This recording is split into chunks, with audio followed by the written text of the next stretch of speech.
এক ব্যক্তি প্রচুর ইবাদত করত, আল্লাহ পাক তার ইবাদত করার জন্যে পাহাড়ের চূড়ায় একটা সুন্দর ব্যবস্থাও করে দিয়েছিলেন। সেখানে ডালিম গাছ হতো, ঝর্ণা আসতো, খাবারের কোনো অভাব নাই।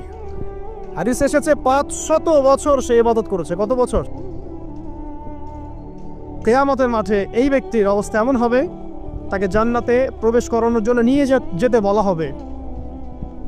যাও আমার রহমতে জান্নাতে চলে যাও। আল্লাহ পাক তাকে এই কথাটা বলবেন। কিন্তু এই ব্যক্তি বলবে আমার আমলের কারণে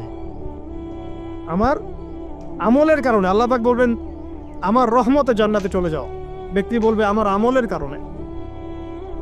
আল্লাহ রাব্বুল আলামিন তখন তাকে দেওয়া সমস্ত নেয়ামতগুলোকে এক পাল্লায় করবেন, আর তার সমস্ত আমলকে আরেক পাল্লায় করবেন। একটা চোখের যে নেয়ামত আল্লাহ পাকের, সমস্ত আমল ও 500 বছরের ইবাদত এতটুকু হয়নি। তারপর তাকে বলা হবে ওকে জাহান্নামে নিয়ে যাও। এবার জাহান্নামে যাওয়ার সময় সে বলবে আল্লাহ তোমার রহমতে আমাকে মাফ করে দাও।